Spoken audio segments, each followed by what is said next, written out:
hemos trabajado, por ejemplo, con escuelas primarias, ¿no? Que tienen pues esa edad de 6 a 12 años máximo. Y es una visión bastante diferente de la población adulta. ¿Por qué? Porque muchas veces esos niños ya han nacido conociendo la selva deforestada. O sea, para ellos eso es lo normal, que si yo pues siempre he conocido mi entorno de esta manera, pues no hay ningún problema, ¿no? Y de hecho lo catalogan como un síndrome, que es el síndrome basal, creo que lo llaman. Entonces no puedes tener una sensación de pérdida o de que algo está mal o que falta pues, a algunos animales porque es como yo lo he conocido, ¿no? Primero conocer lo local y regional y obviamente pues no ignorar tampoco lo externo o lo internacional, ¿no?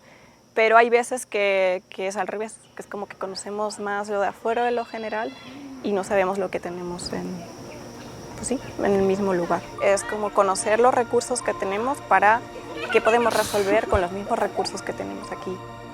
Además, pues, son muchos Méxicos y que nada que ver el norte con el sur, ¿no? Si están en una comunidad es mucho más fácil trabajar en la escuela o con los maestros y darles la indicación al comisariado, al delegado. Y dentro de la ciudad o de la parte urbana es diferente el trabajo, dependiendo de dónde estén los ejemplares. En ese sentido, pues sí, es un poco más fácil trabajar con las infancias, con las juventudes, que a veces la adolescencia también está ahí un poco olvidada en los proyectos educativos, como que nos vamos con los más pequeños y a veces con los talleres con adultos, pero sí que buscamos transformarnos todos de alguna manera para si se identifica una problemática, ¿no? Socioecológica o en este caso de fauna. En cuanto al personal, son reacciones variadas. Hay gente que también, pues muchos son de comunidades mayas o que vienen de Chiapas o de Veracruz o de Tabasco y están familiarizados en sus comunidades, tienen convivencia con los monos araña y entonces, buenas o malas, las interacciones que puedan tener en sus comunidades y ellos pues aquí pueden hacer lo que aprendieron en su casa. Entonces, si son buenas prácticas, que bueno, si no son buenas prácticas, entonces hay que pues reeducar y empezamos otra vez por la comunicación. Hay mucha gente que quiere saber simplemente sobre qué comen o dónde duermen o preguntas muy básicas y tenemos pues que traer esas primeras capacitaciones básicas que inspiren a que se respeten también ámbitos de la convivencia. También hacerlo en conjunto con la Secretaría de Turismo y los organismos privados de turismo, de promoción turística, para informar al cliente o al huésped antes de que llegue al destino. Lo mismo que uno debe de saber que no debe de alimentar a los osos, por ejemplo, y si va a visitar a Canadá, pues difícilmente se le va a ocurrir a alguien ir a alimentar a un oso, ¿no?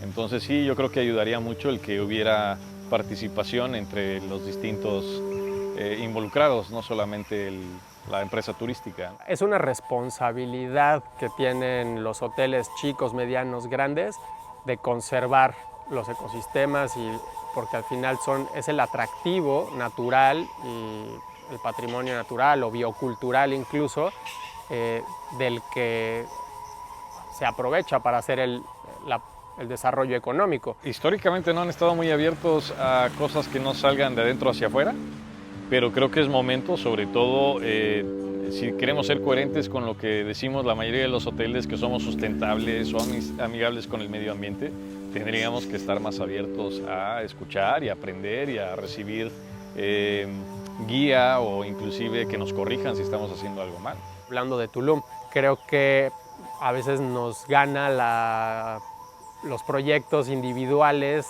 en la operación, en el día a día y te encierras un poco en tu agenda y a veces te olvidas de interactuar con los otros, pero yo creo que iniciativas, por ejemplo, como un monitoreo de poblaciones de mono araña, buenas prácticas, nos pueden ayudar a compartir porque al final de cuentas la biodiversidad se mueve. Entonces es difícil que tú te puedas quedar queriendo hacer algo solamente adentro de las paredes de un hotel. Tener un sitio de hospedaje es una responsabilidad porque está llegando la gente y pues si tú no cuidas toda tu operación, lo que se pueden generar son más bien impactos negativos en el medio ambiente y en el patrimonio cultural.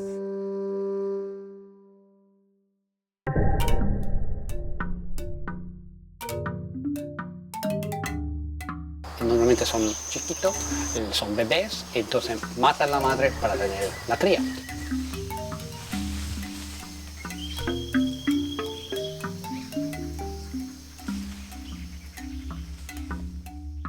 Animales que dejan libres, que aparentemente eran mascota, y los dejan libres y que se vuelven un problema más en la comunidad porque la gente no sabe cómo manejar o cómo atender una situación donde ve un ejemplar de fauna silvestre. Es bastante conflictivo. Los monos araña son monos que viven en grupo, entonces todas sus vidas lo pasan en grupo. Entonces nosotros podemos ver monos solitarios, pero normalmente en el caso de monos araña son hembras relativamente jóvenes, adolescentes. Es muy difícil en la naturaleza encontrar un mono solo. Podría vivir solo, pero es una vida terrible porque es un animal social. Entonces va a ser probablemente buscando siempre compañeros, y lo que pasa, dependiendo de su experiencia con los seres humanos, podría ser que buscan otros seres humanos para estar, entonces creando problemas a cualquier otra situación donde va a estar. Digamos que tenemos un mono en una ciudad donde está acostumbrado que le damos comida, lo liberamos en una selva donde hay un pueblo cercano, en este pueblo nunca pasaron monos anteriormente y de repente este mono va a llegar allá y va claramente a intentar de buscar monos de los seres humanos. Esto claramente va a crear un gran problema.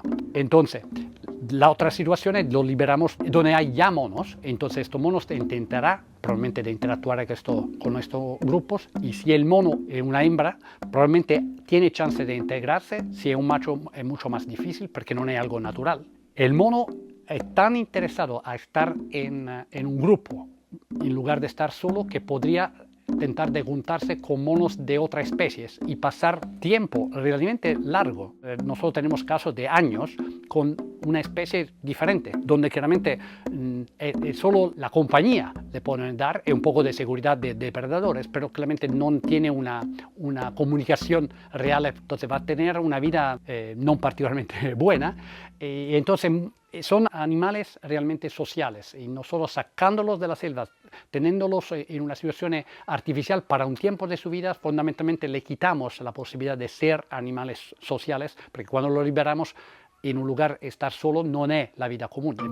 Es muy probable que va a morir en un tiempo. Puede sobrevivir solo, pero le va a faltar todo el entorno social y entonces va a ser una vida bastante difícil. Hay siempre situaciones en vida libre donde hay grupos de monos que viven en el mismo lugar, en la misma área, pero cada uno tiene sus territorios. Entonces la interacción entre grupos en la naturaleza normalmente se intenta de evitar, no se intenta de encontrarse, y si se encuentran pueden tener vocalizaciones o alguna persecución entre ellos, y normalmente no pasa nada. Hay otras situaciones donde hay monos que aparecen en lugar donde hay un grupo, y podemos distinguirla siempre en la situación natural de dos tipos. Depende mucho del sexo del individuo que llega. Las hembras normalmente tienen un periodo un poco difícil. Normalmente las hembras del grupo residente son agresivas entre ellas, mientras los machos le dan la bienvenida, pero muchas veces logran de entrar en el grupo. Esto es porque en general en los monos araña son las hembras que adolescentes que dejan su grupo natal y van a migrar en otros grupos, y esto es normal. Esto no pasa para los machos. Los machos a la adolescencia se quedan en el grupo, y los machos realmente se quedan toda su vida en el grupo natal, donde nacieron, y entonces encontrar un mono macho afuera de su grupo, intentando de entrar en un otro grupo, normalmente primero es muy difícil que pase esta situación, y cuando pasa normalmente no es muy exitosa. Entonces estos machos que a veces pasa que lo sacan de su grupo natal por problemas internos, van a tener una vida bastante complicada para intentar integrarse en otro grupo. Pero ahora puedo decirte que tenemos más porcentaje de machos.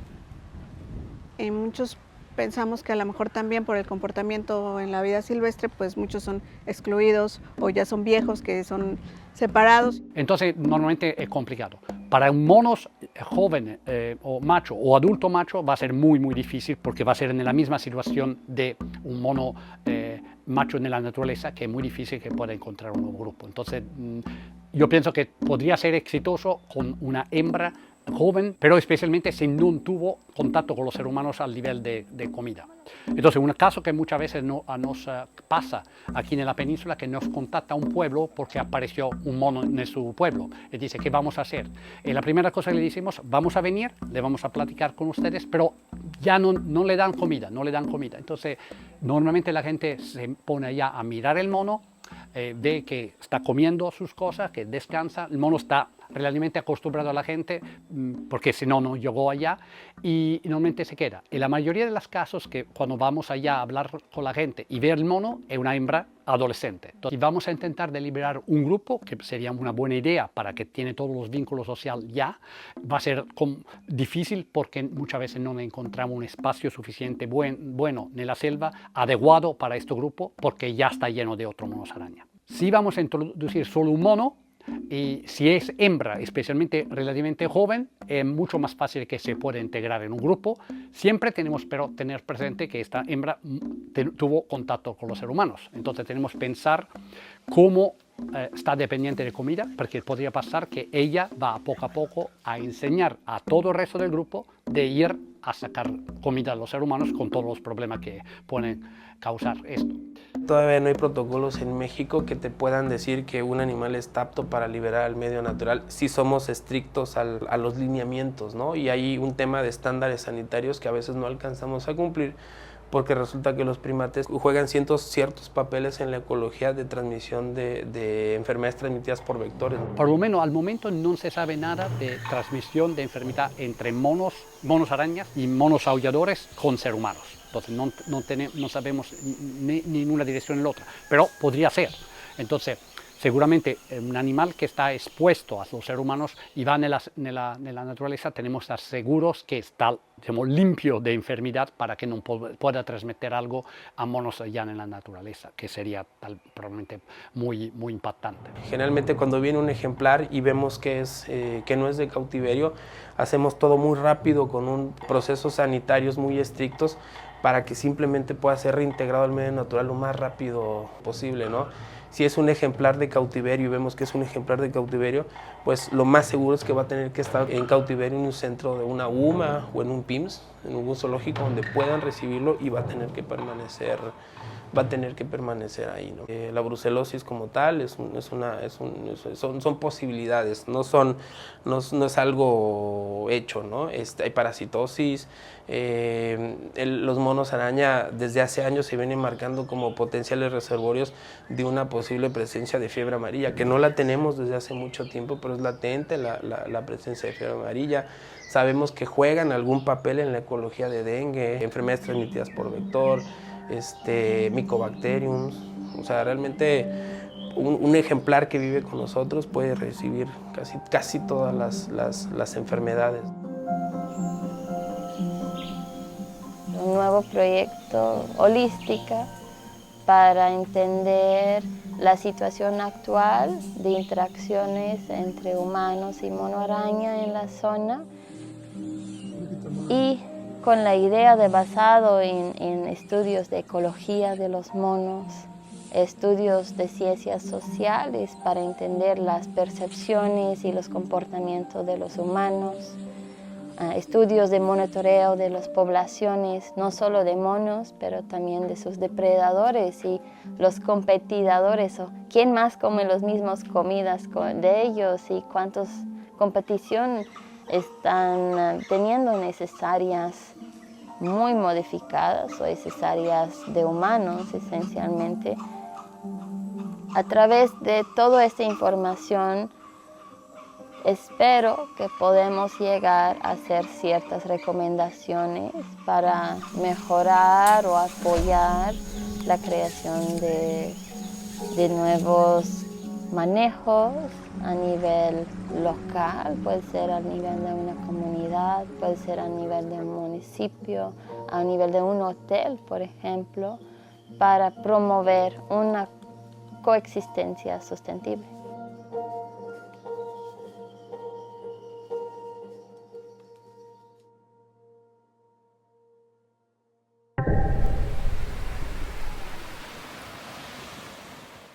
Se evacúan a tomar agua para el tiempo de las sequías, todo acá se pasa en el ramo, o si no a veces vienen acá caminando, entrando de acá y caminando. Y yo los he encontrado por acá en el tiempo de esas sequías. Y creando esta información que esperemos sea útil para los que pueden tomar acciones y decisiones. Entonces, por eso es importante trabajar primero como esta relación de confianza, de colaboración. Quizás lo que ahí vendría es más que confrontación o estar de acuerdo, ¿no? Es conciliar, ¿no? O sea, conciliar los puntos de vista.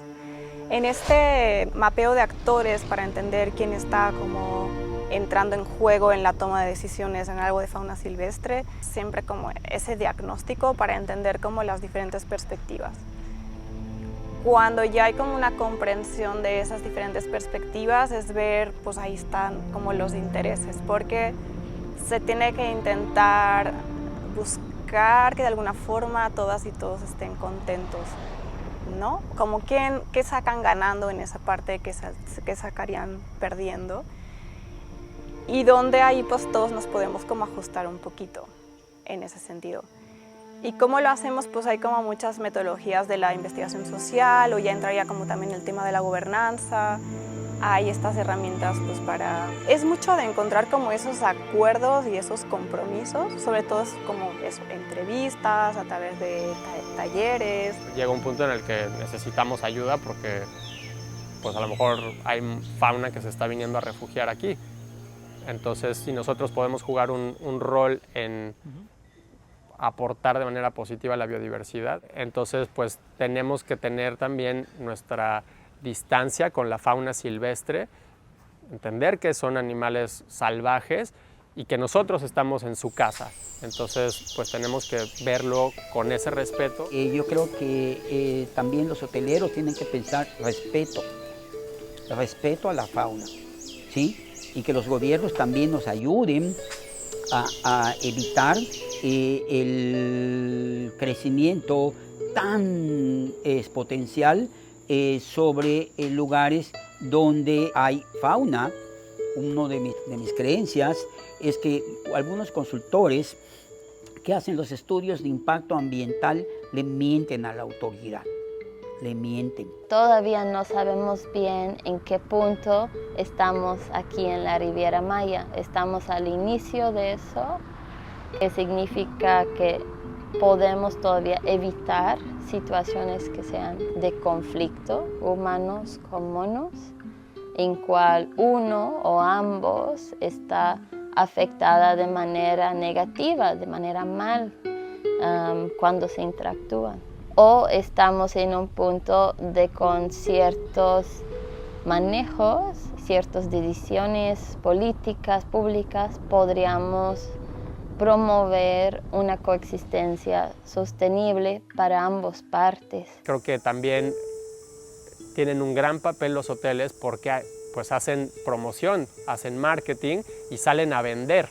¿Qué es lo que salen a vender? Solo una foto de algo bonito que no se está conservando, que nadie ha pagado por el azul y por el verde, o hay acciones que respaldan y que promueven que el visitante sea responsable y que sea un turismo pues consciente. Entonces, desde qué están saliendo a vender y cómo se comunica al mercado es un papel fundamental con el rol que tienen los hoteles en la promoción de los destinos. Entonces, literalmente compartir el espacio en una manera que no necesariamente perjudica uno o ambos partes, ¿no? Ni los monos ni los humanos. Entonces, todas estas situaciones me llamaron mucho la atención porque también hay mucha urgencia.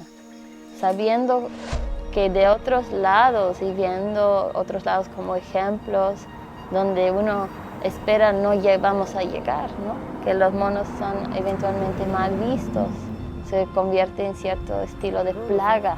Y primero es hacer como este análisis. Bueno, pues entonces la fauna silvestre puede ayudar también a ese turismo, pero de esta manera. Entonces ahí se van como poniendo límites, acuerdos, compromisos, como cualquier relación humana, ¿no? Como las relaciones de pareja, igual.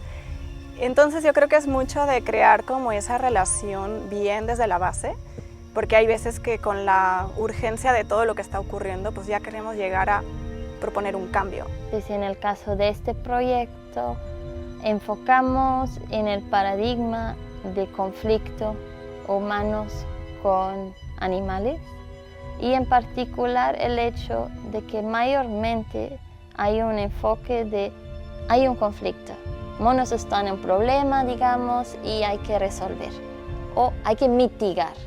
¿Qué podemos hacer? Lo que queremos con este proyecto no es enfocar en mitigar, es enfocar en entender para promover coexistencia. Entonces, en vez de hablar únicamente de conflicto y qué podemos hacer para resolverlo, ¿por qué no pensar en promover interacciones positivas? Porque conflicto habla de que una interacción es negativa. Eso puede ser para nosotros como humanos o para el animal. Cada vez más hay, tal vez no necesariamente biólogos, pero hay ingenieros ambientales y otras profesiones relacionadas directa o indirectamente a la sustentabilidad que están empezando a tener contrataciones en la industria de la hospitalidad. Antes del 2018 había tal vez menos del 5% de los hoteles que tenían alguien dedicado y a lo mejor ahora podríamos estar hablando de tal vez un 30%. Digo que todavía es triste no llegar ni al 50%, pero bueno, creo que tiene que haber otro liderazgo por parte de las cámaras, como asociaciones de hoteles que busquen fomentar más esto y acercar guías de buenas prácticas, por ejemplo, para facilitar que los hoteles vayan implementando de alguna forma y eventualmente teniendo gente contratada con esa responsabilidad. Grandes hoteles, grandes marcas tal vez tienen más presión también por su tamaño económico en cumplimiento, en ciertos seguimientos que puedan tener desde que hicieron un proyecto que a lo mejor por ser de muchas hectáreas. Entonces tienen compromisos o tienen que seguir condicionantes de manifestaciones de impacto ambiental y de otros procedimientos que los obliga ya a la complejidad que tienen de operación de tener biólogos y equipos más grandes. Entonces afortunadamente creo que puede ser un campo donde más personas ligadas hacia los temas de sustentabilidad y los biólogos pueden tener oportunidades de trabajo en el futuro. En el marco del cumplimiento de la Agenda 2030, pues lo tienen que implementar los gobiernos de los 3 niveles, los municipios y las empresas. Los bosques en regeneración son estas zonas de bosque que han sido utilizadas por el humano para diferentes actividades, sea la milpa, sea en otras zonas para el cultivo de pasto, para la ganadería, o iban a hacer alguna carretera, una construcción, pero el proyecto se paró por alguna razón y ese terreno quedó abandonado después de que ya habían realizado la intervención.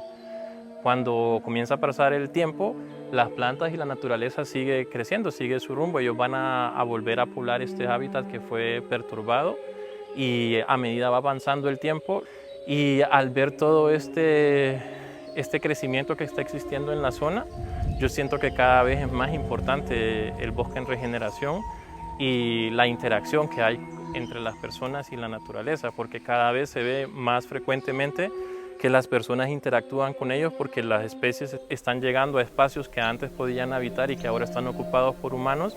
La destrucción ambiental y lo que vamos a perder, o los animales no se adaptan a este cambiamiento súper rápido y entonces no van a comunicarse tan bien como antes, comprometiendo hasta su manera de vivir, ¿no? Porque si no podemos comunicarnos de la misma manera, o cambiamos o perdemos algunas cosas. Y otra cosa muy interesante, que es una lástima que se puede perder, es la existencia de dialectos diferentes entre la misma especie de animal. O sea, decir que, por ejemplo, hay pájaros, hago un ejemplo con los pájaros, que sabemos que tienen dialectos en zonas diferentes del mismo estado, la misma especie, tiene variación chiquita de su canto, ¿no? Cambiando completamente el medio ambiente donde viven algunos animales de esta especie, vamos en algún modo a comprometer la existencia de este dialecto y que no va más a existir. Promover que si van a construir una nueva calle, que mantienen cierta conexión de árboles. No tiene que ser todos los árboles, pero mantener puentes naturales ayuda a que los monos puedan moverse de manera segura en el ambiente cambiado. Y a medida va avanzando el tiempo, los bosques van aumentando en su altura, van aumentando los árboles de grosor, las especies que empiezan a colonizar son especies como típicas de los bosques maduros. Entonces el bosque en regeneración, a medida que va pasando el tiempo, se va volviendo más similar a los bosques maduros y es un hábitat para que puedan vivir las especies. Porque no podemos promover este tipo de interacciones, simplemente gustarles en su manera más natural. Y así ver si promover esto podría funcionar como una manera en cual automáticamente dejamos de alimentarlos. Los ejemplares no se van si les sigues dando de comer, entonces algo también con lo que trabajamos todo el tiempo con ellos. Ignórenlos totalmente, no les den de comer, no les den agua, ellos tienen que buscar un sitio adecuado para eso, no les den, pero bueno, estamos ahí, lo hacen, nos vamos y... Por ejemplo, el hecho de que ves los monos y te emocionas y te aprecias. Que dices, ay, qué bonito, y cómo se mueven, y cómo parecen a nosotros. Pero sin la necesidad de, por ejemplo, tocarlos o alimentarlos, pero simplemente disfrutar el momento de esa cercanía, de wow, qué bonito es, ¿no? O tener esa apreciación para la naturaleza. Para mí la coexistencia es permitir que los humanos puedan hacer sus actividades que ellos necesitan para desarrollarse, dándole espacio y dándole oportunidad a los monos para que puedan seguir existiendo y seguir habitando estos lugares. Creo que la península y sobre todo esta parte de la costa de Quintana Roo tiene todos los elementos y todas las condiciones necesarias para permitir esta coexistencia.